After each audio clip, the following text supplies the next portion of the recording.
안녕하세요. 책 읽는 카페에 잘 오셨습니다. 오늘은 도서출판 밝은 세상에서 펴낸 박오하 작가의 네, 저 예민한 남자입니다를 소개해 드리겠습니다. 그 옛날 파스칼은 이렇게 말했다. 인간의 모든 불행은 방 안에 혼자 있을 줄 모르는 데서 비롯된다. 오늘날 나는 이렇게 말한다. 아, 그래, 알았으니까 그 컵 다 썼으면 제자리에 좀 놔줄래? 작은 것 하나하나가 모여 일상을 쌓아 올린다고 믿는다. 일상을 구성하는 것들에는 소중한 물건도 있고 주변 사람도 있고 나와 타인의 몽글몽글한 감정, 한마디 말, 동작 하나도 다 포함된다. 이런 모든 것들이 전부 내 마음에 쏙 들었으면 한다. 과한 욕심이라고? 맞다. 나는 욕심꾸러기다. 늘 놓아두던 자리에 아껴 신는 양말이 있으면 좋겠고 매일 마주치던 야쿠르트 아주머니가 보이지 않으면 어딘지 모르게 불안하고 즐겨 찾는 카페에 따뜻한 라테가 오래도록 한결같은 맛과 향을 내주기를 바란다. 아, 물론 지하철도 제 시간에 와야 한다. 환승 시간을 놓칠 수는 없으니까. 솔직히 말하자면 나의 감각은 갓 태어난 새끼 고양이 같다.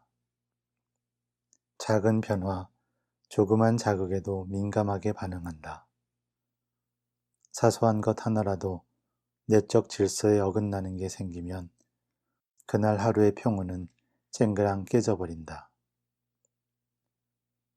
슬프지만 어느 순간에는 이름 모를 타인 속으로 섞여 들어가야 한다.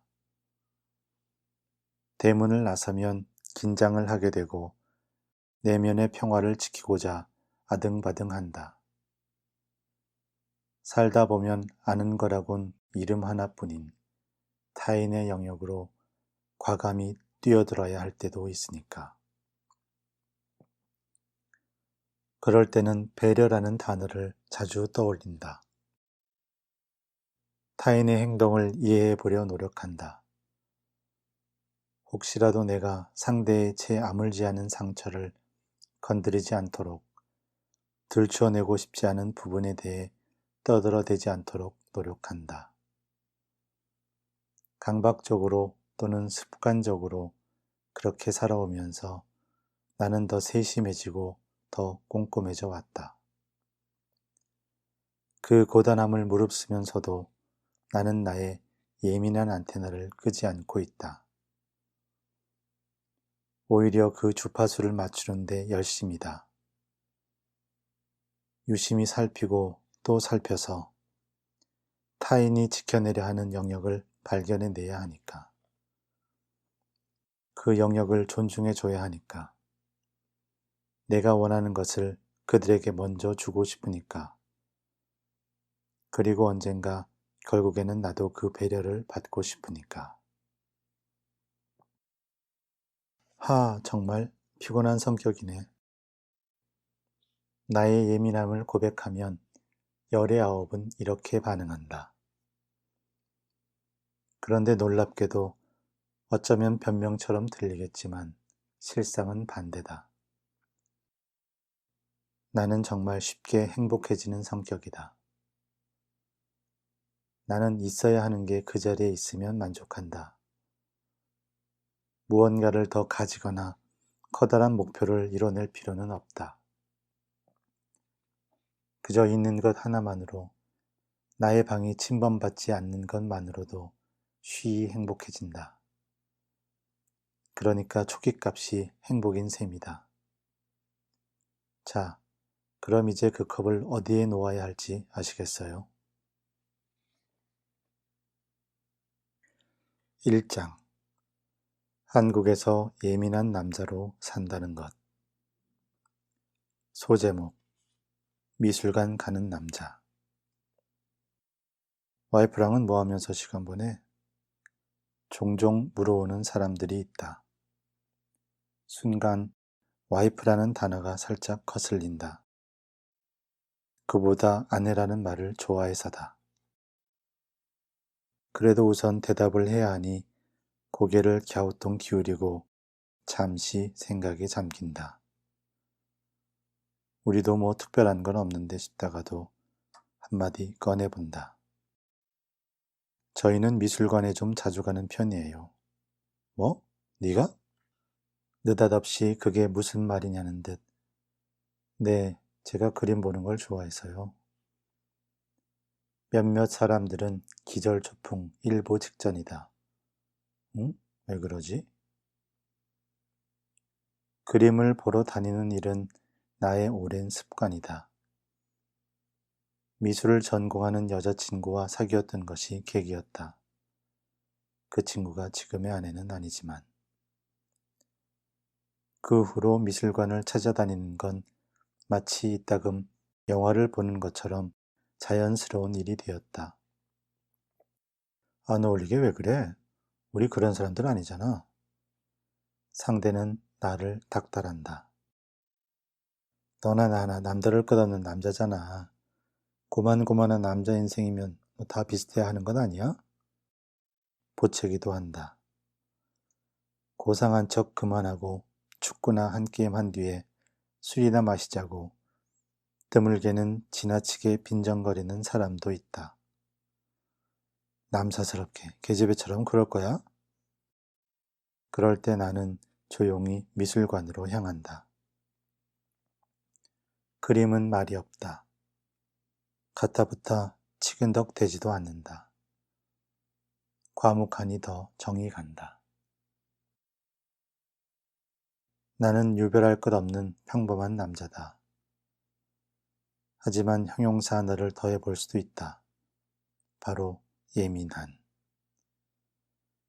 여기서 예민함이란 남의 눈에는 별종이란 뜻이고 내 생각에는 상당히 감상적이란 의미다. 주변을 아무리 둘러보아도 미술관을 즐겨 찾는다는 남자들은 찾기 힘들다. 단순히 내가 남중, 남고, 법대를 나와서일까? 남자는 게임을 한다든지 자동차나 전자기기를 좋아한다든지 축구, 농구, 야구 같은 스포츠를 즐기는 게 정상이라 여겨진다. 하지만 나는 고등학생 때 이후 게임을 가까이 한 적 없고 최신 전자기기에도 흥미가 전혀 없다. 나는 오히려 남자답다는 말이 달갑지 않다. 영 구미가 당기지 않는다. 남자답다는 건 섬세하지 못하다는 얘기 같고 타인의 이야기에 깊게 공감할 줄 모른다는 것처럼 들려서다. 왠지 그 말에는 공격성과 폭력성의 기운이 느껴진다. 일방적이고 강압적이라는 인상도 지울 수 없다. 늘 자신감에 차 있는 거만한 표정도 연상된다. 그리고 지금껏 지켜본 바에 따르면 남성 호르몬이 과다 분비되어 야망에 부푼 사람들은 웬만해서는 남의 말에 귀 기울이지 않는다. 어느 대화에나 끼어들려 하고 툭하면 남의 말을 끊고 자기 얘기만 주구장창 늘어놓는다. 그런 남자다움이라면 한사코 거절하고 싶다. 나는 그보다는 다른 걸 택하고 싶다. 이를테면 세심하게 모든 걸 관찰하고 작은 것 하나하나에 집중하는 그런 예민함. 미술관에서도 남자다움은 눈에 띈다. 거침없고 호탕하다. 관람에 아주 방해가 된다. 지나쳐가길 기다리는 수밖에 없다.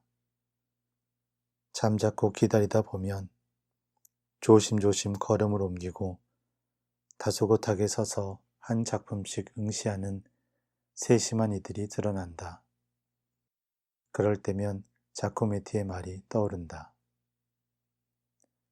젊은 시절 나는 루브르 박물관의 명화들을 보며 감동을 받은 채 멍하니 서 있었다. 하지만 만일 지금 내가 루브르에 다시 가게 된다면 나는 그림들 대신 그림을 보고 있는 사람들의 시선만을 볼 것이다. 그 시선이야말로 살아있는 생명이 깃들어 있는 실존이기 때문이다. 나 역시 자코메티 조각전을 고요히 감상하고 있는 사람들의 시선에서 알 수 없는 위로와 감동을 받은 적이 있다. 왜 생전 처음 보는 사람들의 눈빛과 몸짓에서 위안을 받은 걸까? 이유는 여전히 모르겠다. 다만 아주 가끔은 그들 곁으로 다가가 넌지시 손을 내밀고 함께 고개 숙이고 인간에 관하여 고민하고 싶어진다. 행여나 그 사람이 남자라면 여기 풀같은 두 남자가 가만히 앉아 골똘히 생각에 잠겨 있다고. 요상한 팻말 하나도 걸어두고 싶다. 인체의 무에 하나 먹지는 마십시오라고. 소제목 갑시다 병원.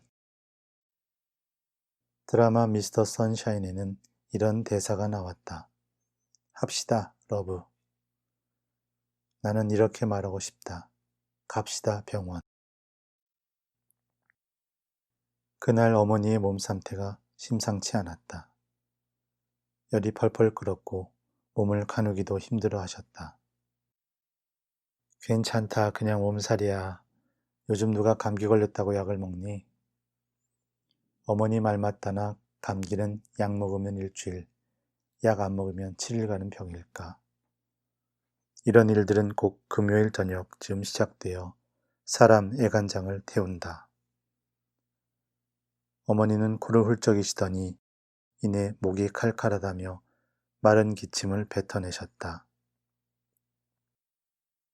토요일 오전 어머니가 알아 누우셨다.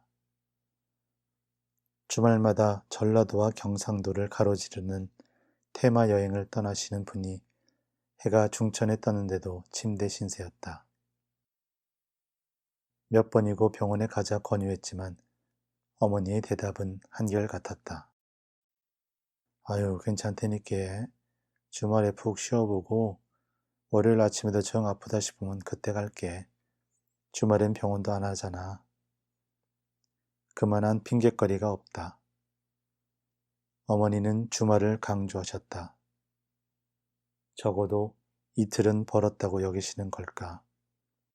병원비 안 나가서 잘됐다고 여기시려나.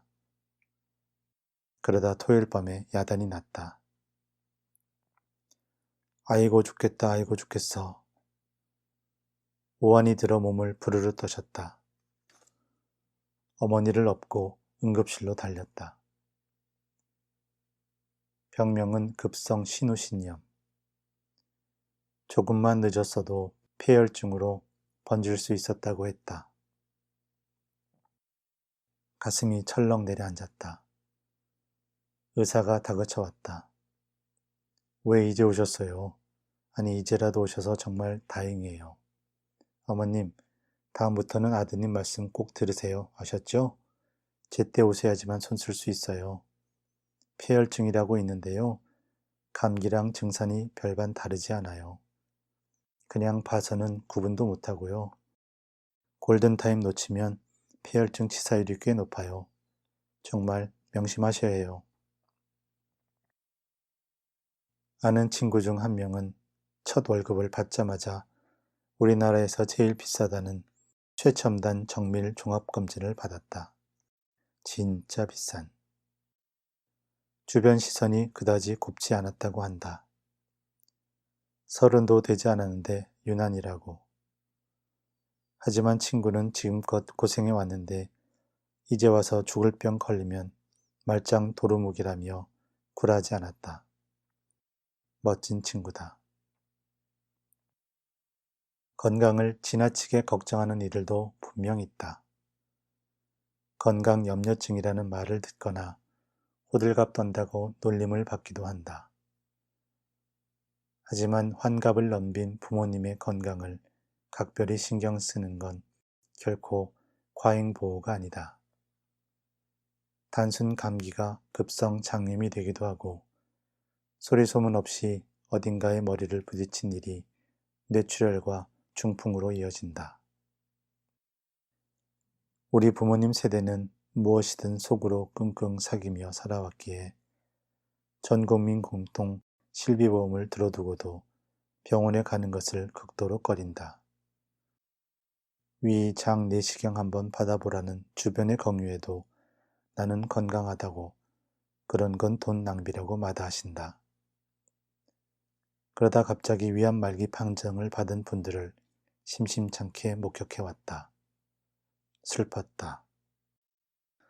가족 중 누군가 아플 때 무던하고 느릿느릿한 사람들은 아무런 도움이 안 된다. 그들은 입버릇처럼 말한다. 한숨 푹 자고 나면 낫는다고. 뭐라고라? 지금은 2020년입니다. 현대의학의 도움을 받읍시다. 몸이 보내는 신호에 예민하지 못하면 돌이킬 수 없는 일이 벌어지고 만다고요. 엄격하고 근엄하고 진지하게 갑시다 병원.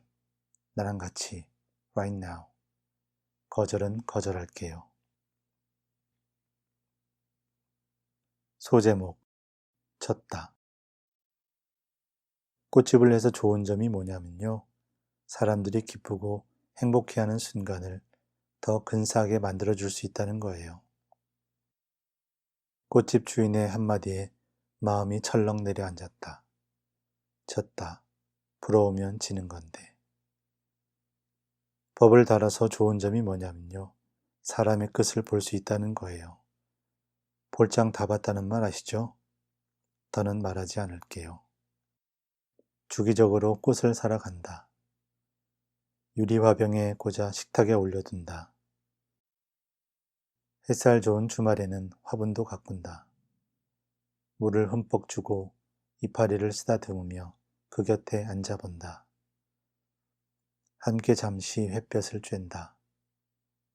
식물은 말이 없다. 나도 말이 없다. 우리는 그저 잔잔하다. 화분 곁에 앉아 되고 싶지 않은 모습에 대해 생각한다. 분노 조절 장애, 조급증, 의처증, 사람에 대한 집착 등 여러 모습이 떠오른다. 그런 나라면 견딜 수 없을 것 같다. 꽃은 화를 내지 않는다. 재촉도 하지 않는다.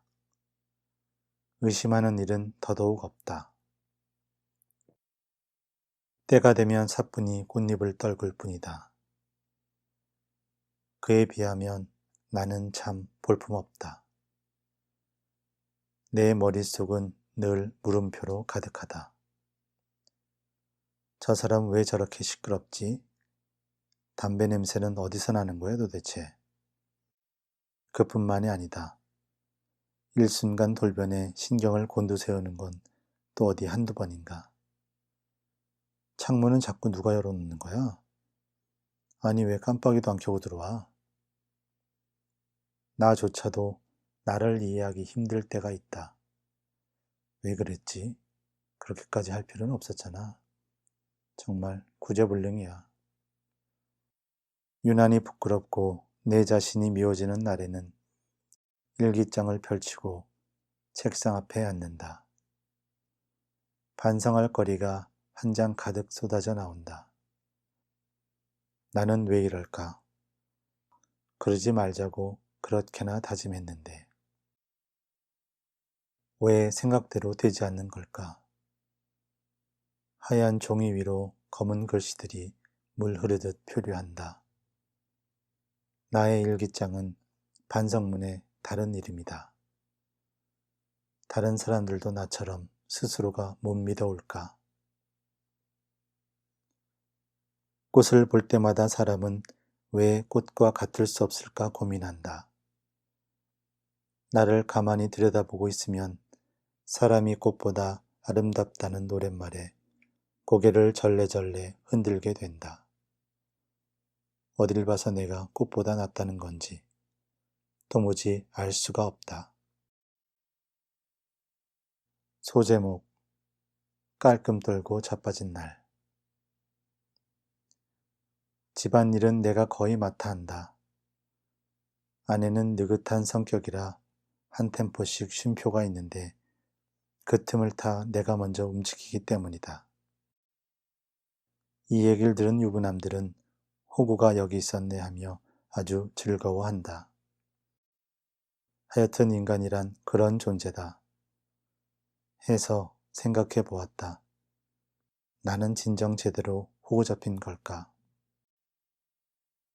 아내는 회사에서 바지런히 일하고 집에 돌아와 휴식을 탐한다.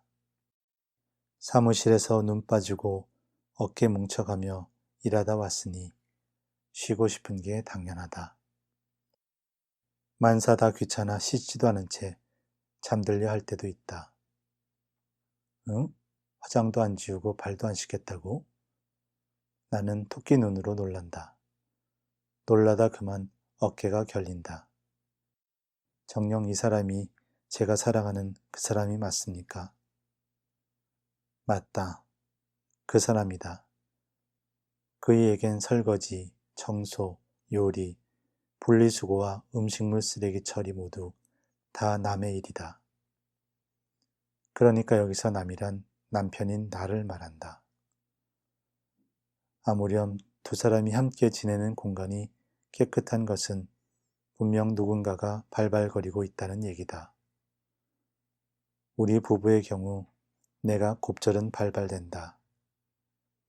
아내의 속을 들여다보니 그곳엔 하고 싶을 때 해야지라는 마음이 자리하고 있었다. 그 마음을 지켜주는 게 아내를 위하는 일이라는 생각이 들었다. 적어도 나는 그 일들을 싫어하지 않는다. 왜냐? 그 혜택을 내가 누릴 수 있기 때문이다. 설거지를 하고 나면 말끔한 싱크대가 나를 반기고 청소를 하고 나면 깨끗한 마룻바닥이 나에게 고맙다는 듯 환한 얼굴을 해보이고 요리를 하면 그 맛있는 음식들이 앞다투어 내 안으로 들어오고 싶어 난리다. 다 나를 위한 일이다. 나를 위한 게 아내를 위한 일이 되기도 한다. 그러니 일의 효용이 아주 높다. 화장실 배수구를 열어 젖을 때면 오만상을 찌푸리게 되지만 뭐 어떤가. 조금만 참으면 물이 콸콸 쑥쑥 잘 내려갈 텐데. 집안일은 곧바로 성취감을 느낄 수 있어서 좋다. 결과가 한눈에 드러난다. 오늘도 해냈다 하며 식탁에 주저앉는다. 운동을 한 것도 아니건만 어느새 진이 빠진다. 가끔은 당황스럽지만 그래도 허탈하진 않다. 아내의 마음을 지켜줬으니 얼마간의 보람도 있다. 나는 같이 있기 불편한 사람들 틈에 끼어 있는 걸 싫어한다. 거짓말을 해서라도 그런 모임에는 가지 않으려 한다.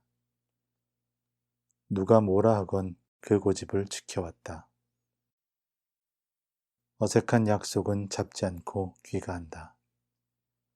그러다 보니 또 집안일을 하게 된다. 이런. 식탁에 앉아 거실을 둘러본다. 자꾸만 할 게 눈에 들어온다. 화병물 갈아줘야겠네.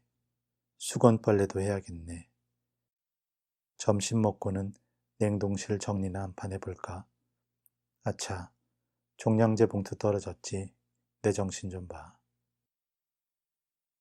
이래서는 집안일에 덫에서 빠져나올 수가 없다. 끝없이 할 일은 쌓여만 간다. 방바닥에 떨어진 머리카락 한 올도 그냥 지나치지 못한다. 누군가는 이런 나를 두고 깔끔 떨고 자빠졌네 하겠지만 낫다. 나는 어질러져 있는 꼴을 못 본다. 제각기 제자리에 있어야 마음이 놓인다. 어질더분한 것은 발견하는 즉시 치워야 적성이 풀린다. 집에 들어오면 항상 손부터 먼저 씻는다. 왠지 모르게 찝찝해서다.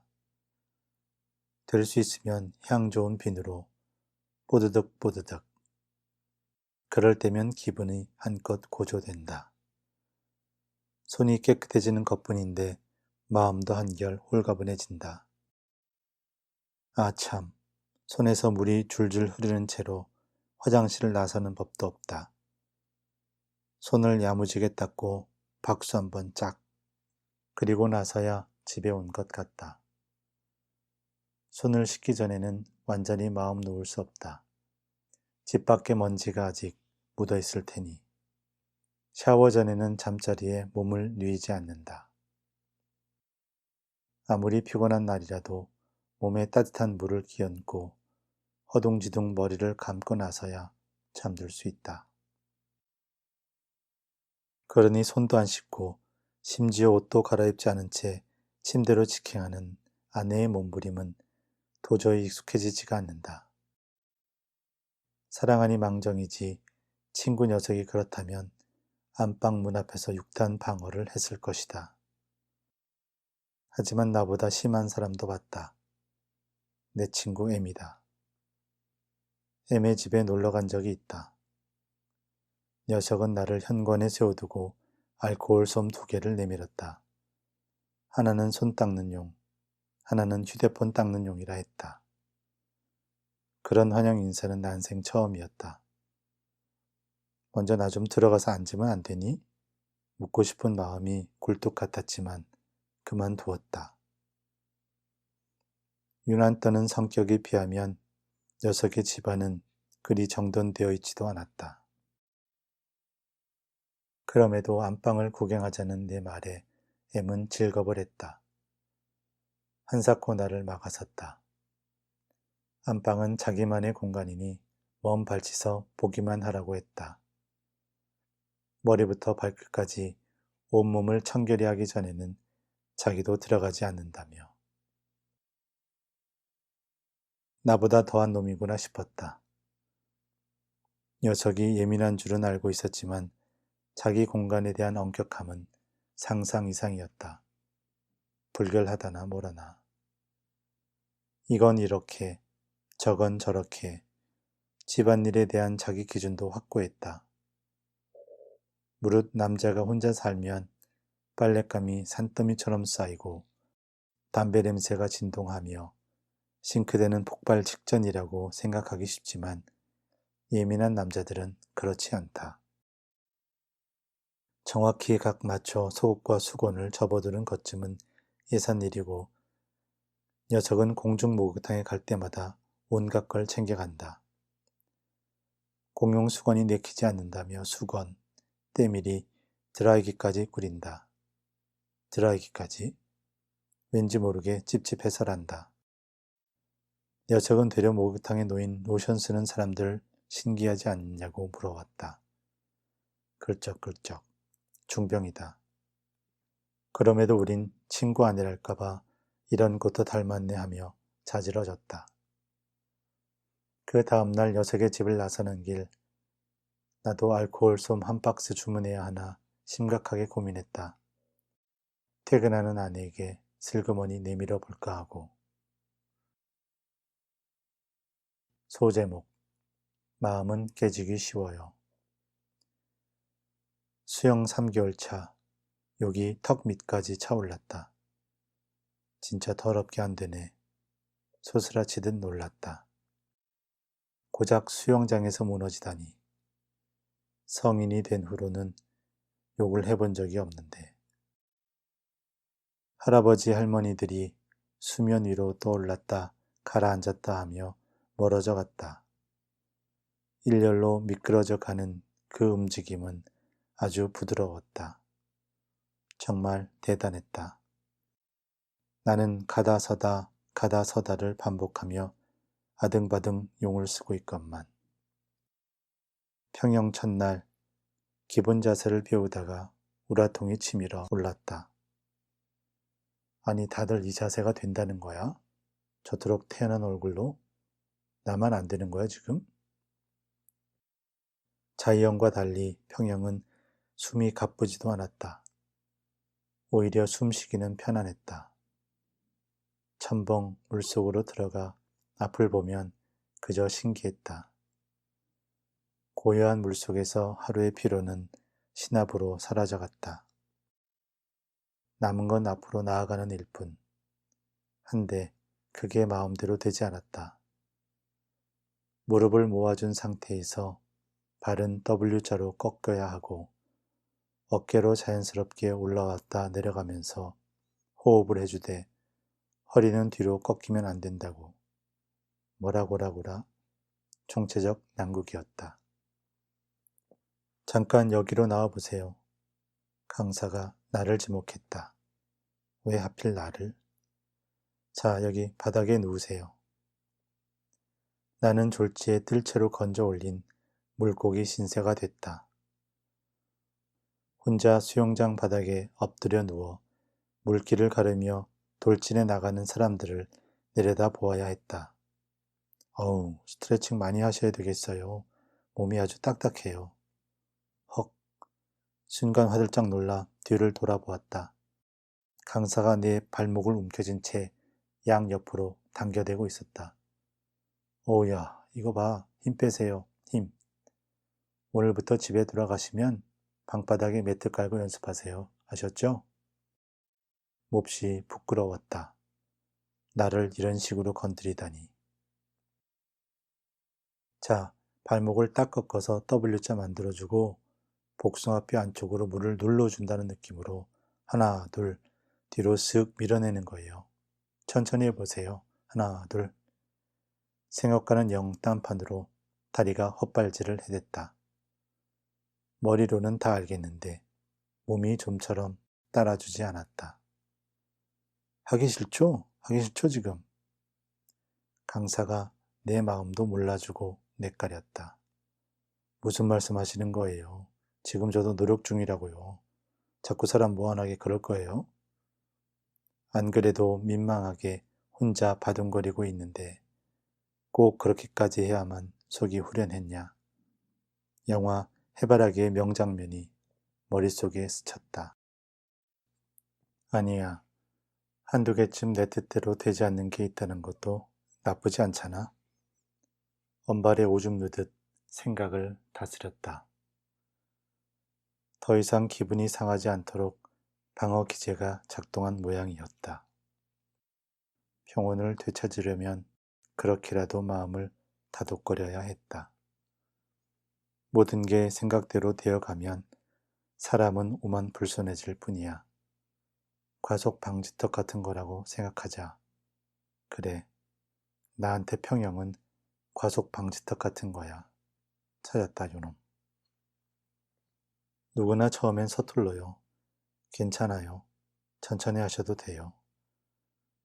마음의 여유가 흘러넘치는 날이면 아주 근사하게 말하곤 했다. 허둥지둥 반찬을 나르는 식당 직원분께, 계산대 일은 처음인 고등학생 바리스타에게, 갓 면허를 따고 도로 연수 나온 청년에게, 기다릴게요. 세상 느긋한 사람처럼 부드럽게 미소 지으며 가만히 숨을 골랐다. 그런데 왜 정작 나는 나를 기다리지 못하는 걸까? 그러면 안 되는데 나부터 나를 존중하고 기다려줘야 하는 건데. 할 수 있다, 할 수 있다. 성장기를 거쳐오는 동안 반복된 집단 최면에 푹 빠져 있었던 것 같다. 정말 필요한 건 무엇이든 할 수 있다는 헛된 희망이 아닌 굳이 그렇게까지 하지 않아도 돼. 너무 애쓰진 마. 넘어진 김에 쉬어가자. 우리 좀 앉았다 갈까? 이런 위로의 말들이었을 텐데 우리는 광기 어린 응원가보다 따뜻한 위로가 간절한 사람들인데 왜 다들 경주마처럼 무작정 앞으로 달려야만 했던 걸까? 그동안은 왜 그래야 하는지도 모른 채 모든 걸 잘하려 했고 작은 것도 남들보다 앞서려 했고 과정보다 결과를 중요시했던 것 같다. 더 이상은 안 되겠다. 오늘 밤 집에 돌아가면 내 마음부터 들여다봐야겠다. 토닥토닥 갓난아이를 다독여 새근새근 잠이 들게 하듯 조곤조곤 가만가만 언젠가 부드럽게 헤엄쳐나가는 나를 그려보며 음파 음파 핫둘 핫둘. 파손주의. 마음은 깨지기 쉬워요. 심지어 물속에서도 깨진다니까요. 소제목. 쉽게 잊혀지는 우리의 이야기. 그날 처음으로 집단 면접이라는 걸 봤다. 면접관 3명, 지원자 5명. 네모난 방 맞은편에는 중년 남자 셋이 뚱한 표정으로 앉아 있었다. 면접관들은 우리가 들어가자마자 30초 동안 자기소개를 해보라고 했다. 한 명은 영어로 해도 되냐고 묻고는 엄청난 속도로 자기소개를 했다. 다른 한 명은 증권회사에서 8년간 일하다가 지금은 재취업을 준비하고 있다고 말했다. 5은 각기 다른 대답을 했지만 다들 특유의 긴장감, 압박감, 그리고 절실함이 묻어나왔다. 자기소개가 끝난 뒤 면접관은 몇 가지 질문을 던졌다. 2012년 한국 롤레스의 총 매출액을 추산해 보시오. 지원자들은 곧바로 답을 말하지 않았다. 긴 과정 설명이 먼저였다. 3번째쯤 되자 한 면접관이 신경질을 냈다. 아니 그래서 얼마냐고요. 나는 이런 것까지 해봤다라고 할 만한 일을 짧게 이야기해 보시오. 동아리 회장을 하며 겪었던 어려움, 인턴을 하며 외국계 바이어들을 만났던 일, 캐나다 유학 시절 어떻게 자신감을 길렀는지 등등 지원자들은 자신의 인생에서 꽤나 중요했을 사건들을 최대한 짧고 인상 깊게 이야기하기 위해 노력했다. 그날 그 방에서는 이런 이야기가 수십 가지 이상 흘러나왔을 것이다. 수십 명의 지원자, 수십 개의 이야기, 쉽게 잊히고 마는 우리의 이야기들이. 일주일 뒤 전화가 걸려왔다. 시간 되시죠? 마지막까지 이러는구나 싶었다. 고자세를 유지하려는 그 옹고집. 인턴으로 들어오면 매일 야근을 해야 되는데 괜찮겠느냐고 물어왔다. 채용 공고와 달랐다. 우리가 너를 뽑아주는 만큼 일도 가르치고 돈도 주는 만큼 회사에 들어오면 지독하게 굴러야 한다고 그런 분위기로 나를 압도하려 들었다. 나는 시간이 안 될 것 같다고 말한 뒤 전화를 끊었다. 내게 남은 학생 신분의 가치를 추산해 보시오. 전화를 끊고 내가 붙들고 늘어진 질문이었다.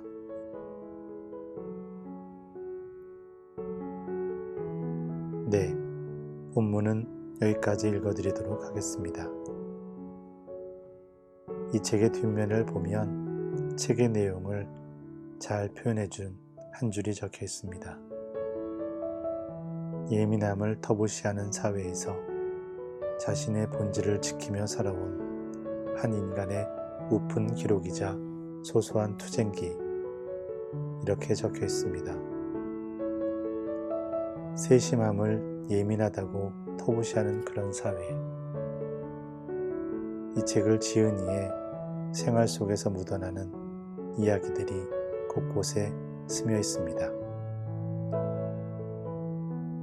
오늘도 책 읽는 카페를 찾아주셔서 감사합니다.